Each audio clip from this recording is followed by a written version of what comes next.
eu tive um momento de oração com Deus. Eu falei para Deus: Deus, eu queria que o Senhor falasse comigo em sonho. Eu queria que o Senhor me desse aí resposta para saber o que nós tínhamos agora que fazer para frente. Como eu sempre digo para os irmãos, a gente tem uma preocupação muito grande de perguntar a Deus o que Ele quer que a gente ministre. E a gente vem ministrando sobre um tema que eu acredito que tem ajudado muitas pessoas, pelo menos muitas pessoas me procuraram e disseram, algumas pessoas me procuraram e disseram: puxa, Marcelo, aquilo ali era para mim, aquilo ali foi fundamental na minha vida. Então, nós falamos sobre sucesso, uma vida de sucesso. E a gente vai falar de um assunto que eu creio que também de uma forma ou de outra está ligado a isso.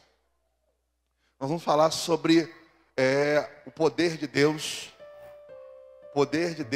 derramado por meio do Espírito Santo sobre as nossas vidas. Mandei aí para o zap de vocês a mensagem.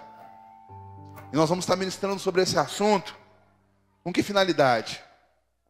Quero que você preste atenção aqui, olhe para mim. Todos nós precisamos do poder de Deus, certo? Sim ou não? Vocês sentiram hoje o poder de Deus na hora do louvor, sim ou não? Ok. Jesus disse assim: errais por não conhecer as Escrituras e o poder de Deus.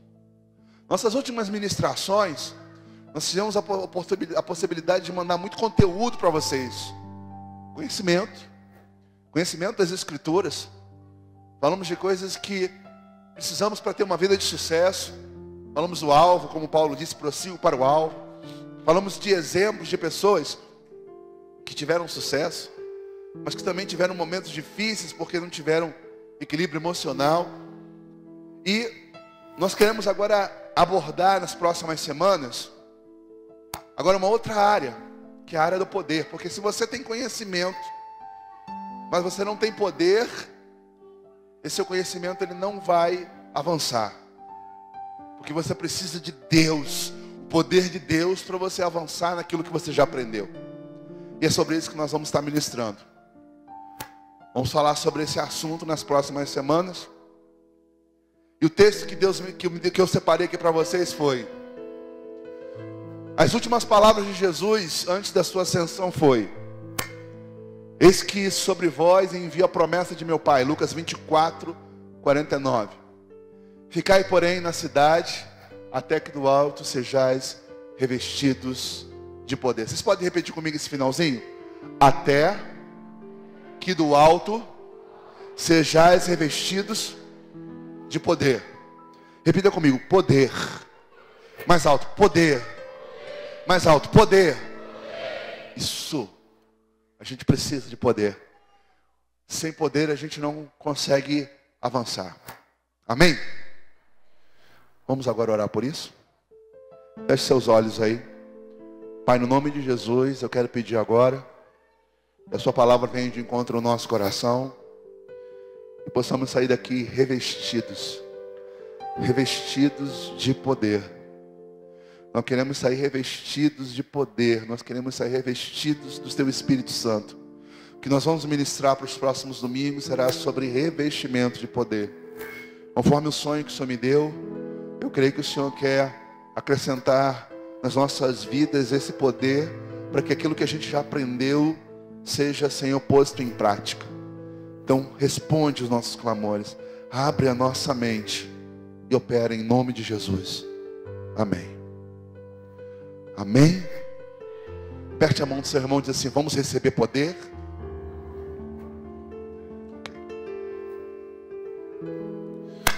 Bom, antes de nós ministrarmos sobre sucesso, nós ministramos sobre a missão da igreja. E depois, quando começamos a ministrar sobre o sucesso, uma vida de sucesso, nós trouxemos à igreja a conscientização de que as pessoas, elas, ao nos ouvirem, elas vão olhar para a nossa vida. E elas vão acreditar nas nossas palavras se elas verem na nossa vida resultados. Se elas verem que realmente a sua história mudou depois que você teve encontro com Deus. Então nós falamos várias semanas sobre a importância de Deus operar na nossa vida, de nós agirmos e termos na nossa vida sucesso. Isso é na nossa casa, com nossos filhos, na nossa vida profissional, na nossa vida espiritual, nos nossos relacionamentos.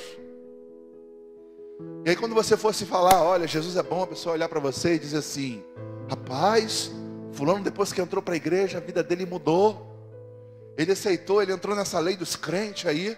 E depois que ele entrou na lei dos crentes, mudou o comportamento. Aquela pessoa explosiva deixou de ser. Aquela pessoa que vivia embriagada, agora vive sóbria. Aquela pessoa que vivia na miséria, ela começou a produzir e prosperar. Aquela pessoa que vivia em crise na família, agora ela vive bem. Elas vão ou não vão dar um crédito quando você falar de Jesus? Sim ou não? Sim. Então o que nós temos para falar, quando falamos em buscar de Deus poder, tem que existir um propósito. Tem que existir uma finalidade, tem que existir um objetivo. Porque senão você vai chegar aqui e vai dizer, nos próximos domingos, pastor, eu quero poder. E aí você fecha o olho, e você ora, e você sente algo forte, algo tremendo. E aí você vai para casa, e aí o que você vai fazer com isso? Não sei. Talvez você vá explodindo. Estou passando mal de tanta presença de Deus. Mas o que você vai fazer com isso? Como é que você vai usar isso? Ou para que serve isso? Então é importante que você entenda que quando nós vamos orar, e no final nós vamos orar pedindo a Deus, queremos que o Senhor derrame poder. Você precisa saber o que você vai fazer com isso e por que isso é importante na sua vida. Jesus, quando foi cumprir a sua missão na terra, para ele ter sucesso, ele precisava ter uma equipe. Então a primeira coisa que ele fez quando começou o seu ministério,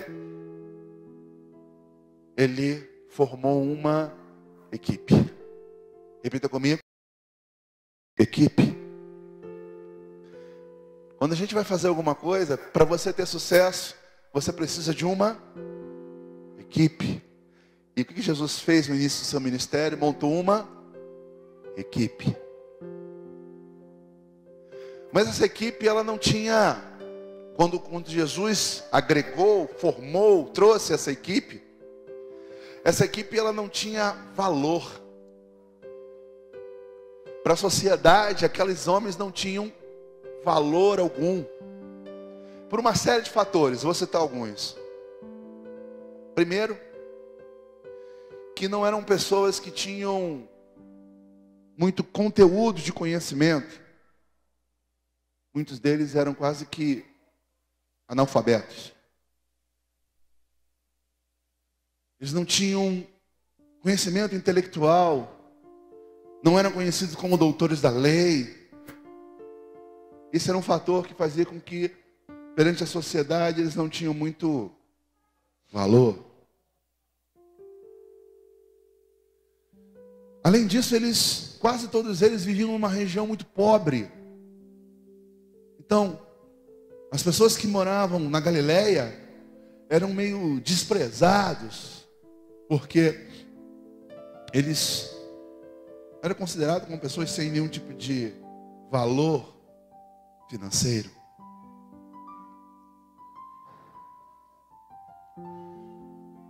Somado a isso, eram pessoas que tinham muitos problemas emocionais. Eram brutos, explosivos. E normalmente pessoas que são assim, a gente se afasta, concorda? Quando você é uma pessoa muito explosiva, muito ignorante, você evita. E Jesus pegou aqueles homens, Jesus precisava transformar aqueles homens para que eles tivessem valor. Sabe por quê? No dia de hoje, eu vou fazer com que vocês entendam o que acontecia no passado.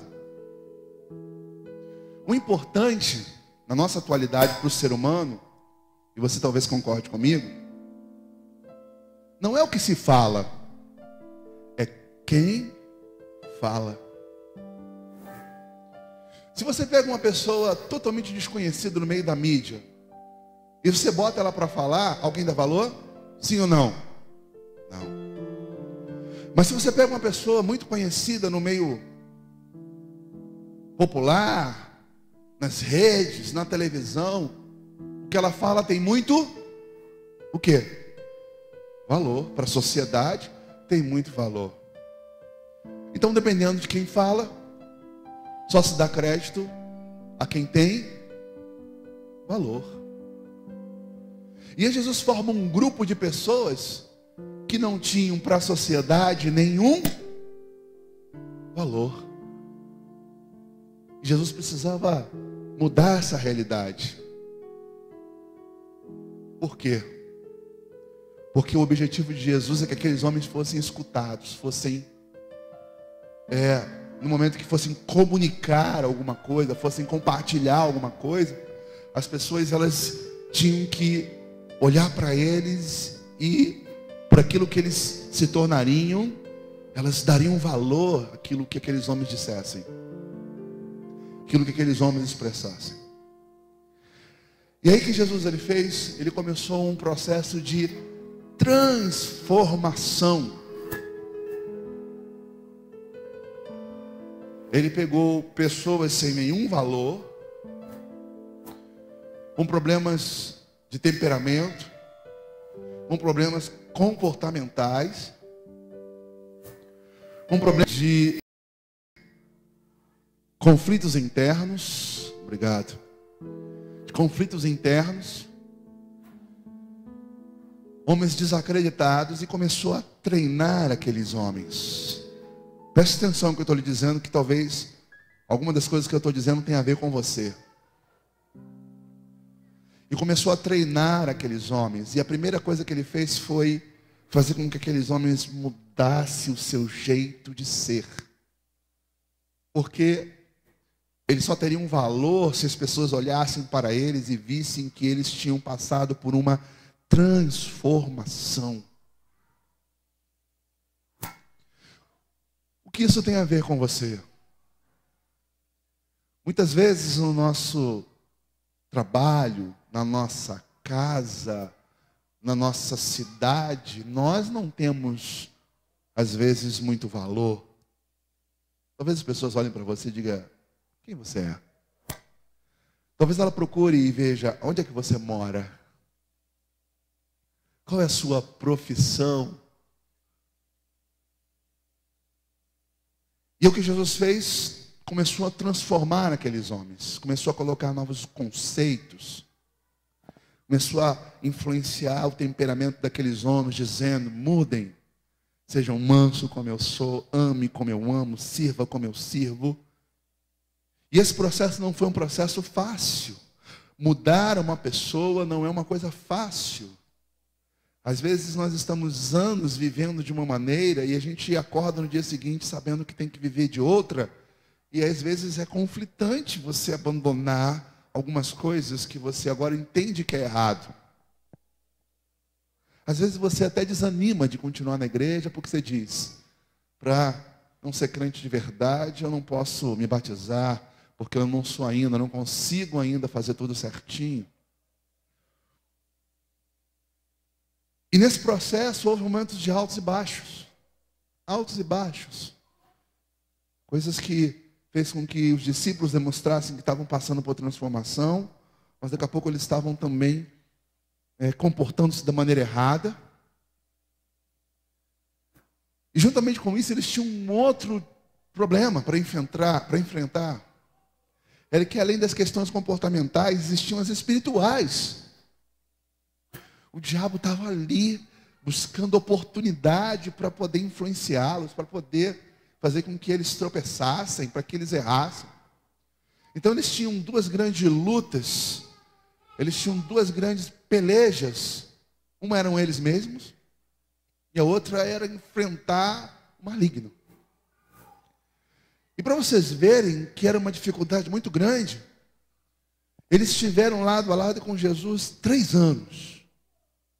3 anos em que eles dormiam, acordavam de uma cidade para outra. Jesus ensinou, falou, orientou, pregou, exortou.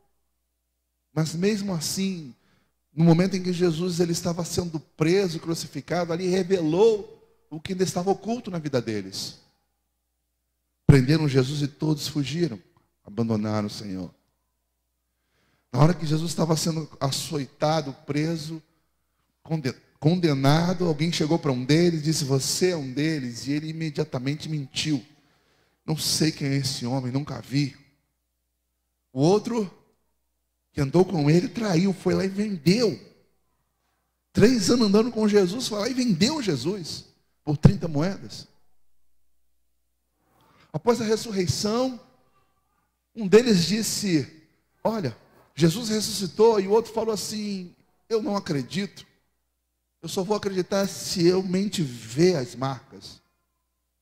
Então prova que o poder de transformação, processo melhor de transformação, foi um processo ainda difícil. Como é na nossa vida? Quantos de vocês aqui hoje sabem que existem áreas da vida de vocês que ainda não foi transformada? Áreas no caráter de vocês que ainda não foi transformado. Temperamento de vocês que ainda não foi transformado. Que vocês se sentem confrontados todas as vezes que vocês chegam aqui no culto e a gente diz: olha, temos que andar assim, temos que fazer assim. Você vai super mal para casa, envergonhado, porque você diz: caramba, eu sei que eu tenho que ser dessa maneira, mas ainda não consigo. Eu não consigo ser manso dentro de casa com meu marido. Eu não consigo fechar minha boca quando alguém me provoca. Eu não consigo muitas vezes deixar de reclamar quando as coisas não estão funcionando. Eu não consigo demonstrar amor à minha família, mesmo o Marcelo falando 50 vezes, ama, abraça, e eu chego em casa, trava, e eu quero falar para o meu filho, eu quero falar para minha esposa. Não consigo. Talvez se eu pedisse aqui para levantar a mão, sei que muitos levantariam a mão e dizem assim: Marcelo, é verdade. E o que vocês às vezes passam, a história dos discípulos também não foi diferente. Eles também passaram por isso. Vocês conseguem imaginar quando disseram que Jesus não podia entrar em Jericó e por causa disso os discípulos se manifestaram e disseram que morram, desça fogo do céu, só porque se ofenderam? Eles deram para Jesus um motivo para tirar a vida de um grupo de pessoas. E aí, quando chegou a hora de Jesus partir, Jesus sabia que faltava algo. Algo precisava dar a eles força para a transformação. E desse a eles força para vencer as tentações do diabo. Algo que viesse sobre ele e desse a eles valor, de maneira que as pessoas olhassem para eles e sentissem neles algo tremendo, ao ponto de escutá-los. E aí o que Jesus disse? Pouco antes de partir, eu citei o texto, ele disse: olha, fiquem em Jerusalém. Vocês vão, mas antes de irem, vocês precisam de algo forte. Algo que vai dar a vocês muito valor.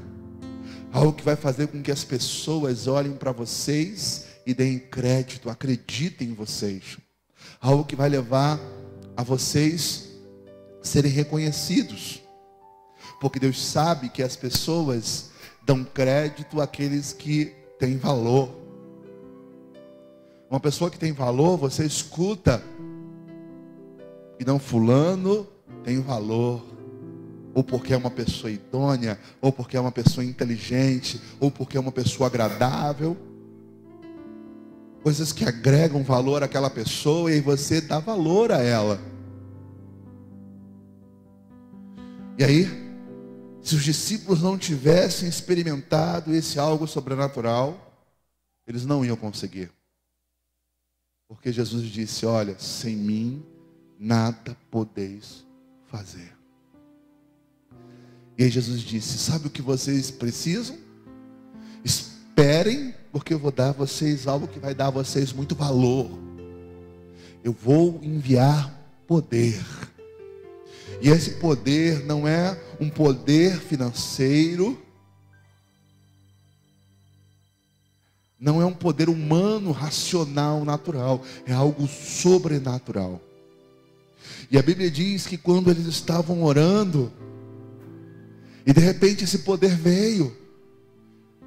Um poder que veio de forma tão sobrenatural, que a Bíblia diz que haviam 120 homens ali orando, falando com Deus, mas havia naquele lugar uma multidão.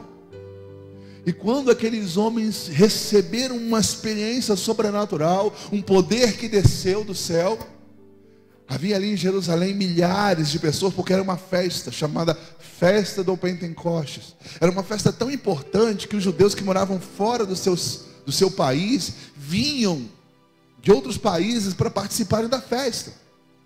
E diz a palavra, amados, que quando aquele poder veio, sabe o que agregou aos discípulos?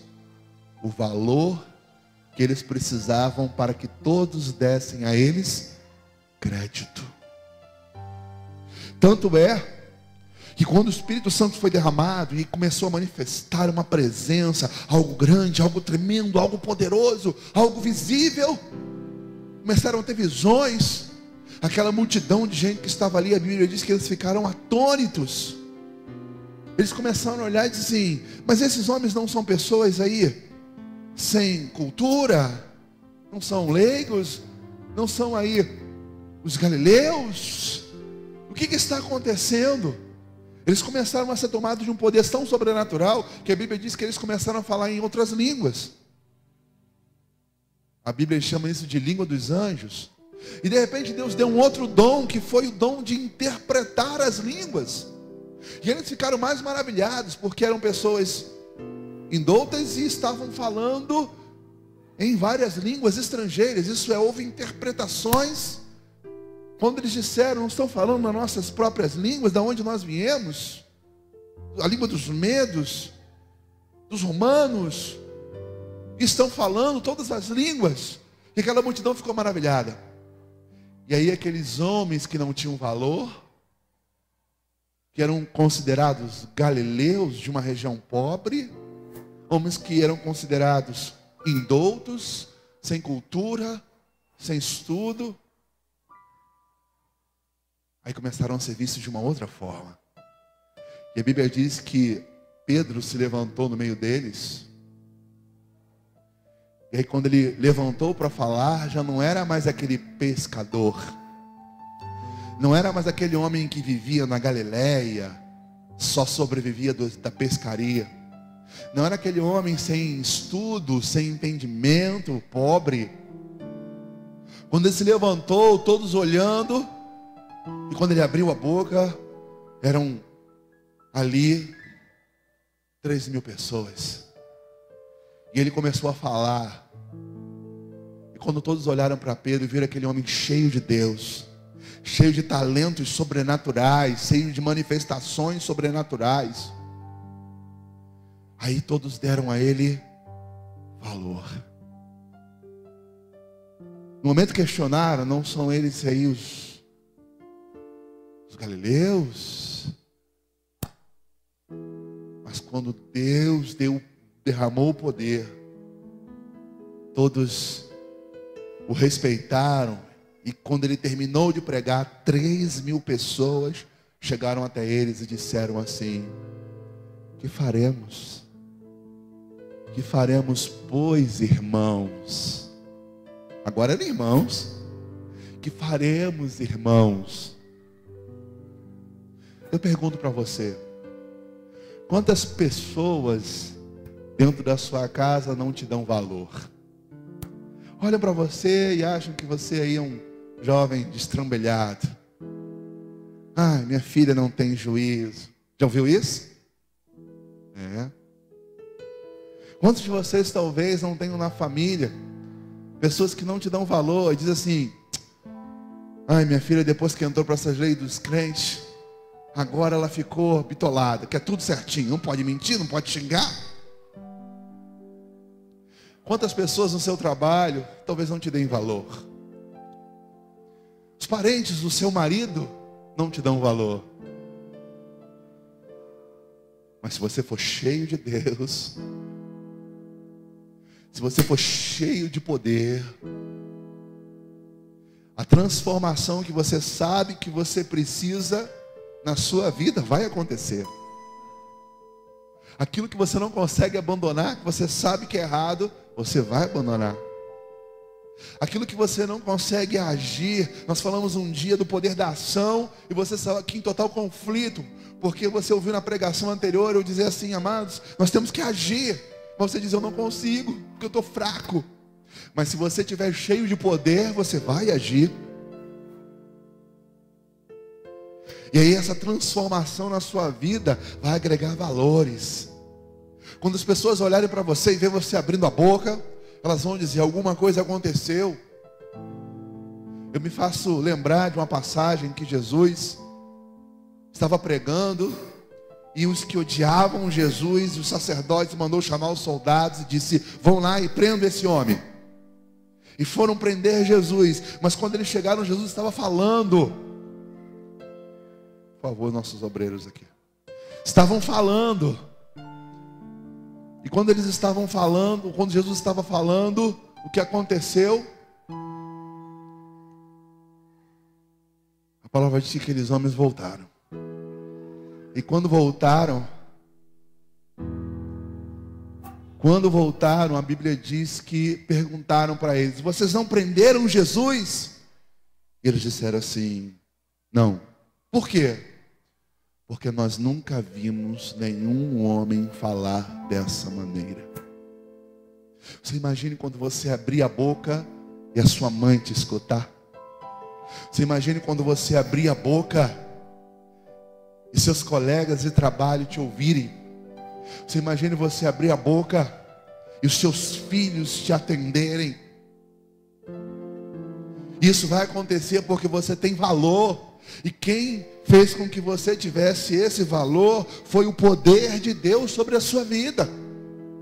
Porque você vai saber explicar coisas que antes você não sabia. Você vai saber dar conselhos que antes você não sabia. As pessoas vão ver uma transformação no seu comportamento, que elas não vão entender a sua mudança. Por quê? Porque você recebeu poder. E talvez nessa hora você esteja dizendo assim: Marcelo, eu quero esse negócio. Como é que eu faço? Quanto custa? Amados, é de graça. E o que você precisa é pedir. Pedir com fé. O que você precisa dizer para Deus: Deus, eu quero esse poder. E Deus vai liberar para você, sabe por quê? Porque Ele prometeu. Ele disse: eu envio a promessa do meu Pai. Aí você diz assim: mas Marcelo, eu sou todo errado. Eu sou todo errado. Eu tento fazer o certo, mas às vezes eu tropeço.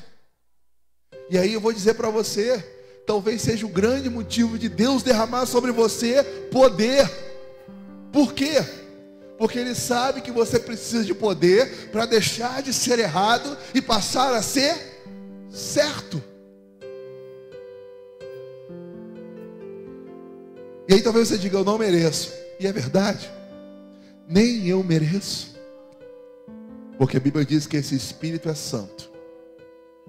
Mas eu posso dizer para você que mesmo que você tenha os seus defeitos, você tenha as suas fraquezas, e você queira mudar de vida, e sabe que precisa mudar de vida, mas não consegue mudar de vida,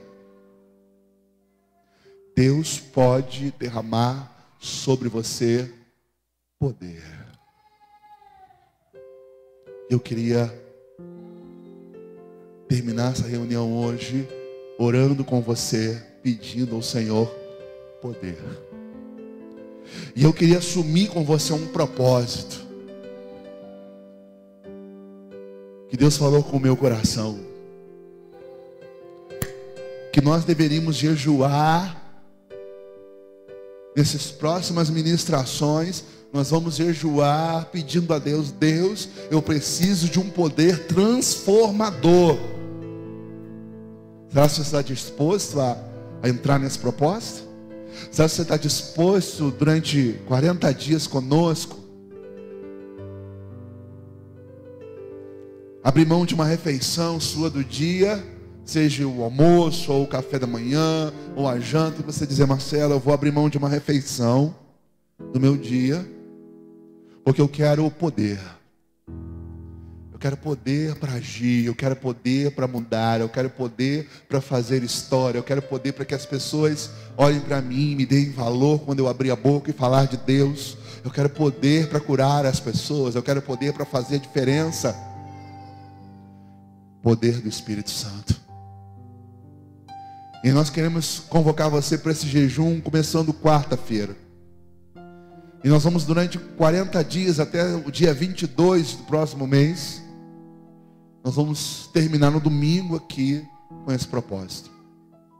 E eu quero convocar também nesse propósito os líderes para convocarem seus discípulos, e nas quintas-feiras fazemos os grupos aqui. Quando terminarmos as nossas reuniões de grupo, cada um faz um canto do seu grupo. Quando der 8 horas, nós vamos nos juntar. E nós vamos orar para que Deus mande poder. A Bíblia diz que quando Jesus subiu aos céus, Ele disse para os discípulos: fiquem em Jerusalém até que do alto sejais vestidos de poder. E sabe quantos dias aproximadamente eles oraram? 40 dias. E depois daqueles 40 dias, na festa do Pentecostes, eles estavam ali orando, orando, orando, e de repente Deus fez algo sobrenatural. Então você diga assim: mas Marcelo, eu já senti algo hoje tão gostoso, tão forte, tão tremendo. É isso? Isso aí é uma pequena parcela. O que eu posso dizer para você é que na Bíblia muitos que experimentaram o poder de Deus foram tão cheios que alguns não conseguiram nem ficar em pé. A Bíblia diz que Salomão estava orando e de repente a glória de Deus desceu, a nuvem de Deus tomou o lugar onde eles estavam, e todos estavam de joelho. Olha, amados, eu tenho certeza que Deus tem algo grande para fazer, e vai fazer se você buscar. Porque Ele disse: buscar-me-eis e me achareis, quando me buscares de todo o coração. Eu quero convocar você a buscar esse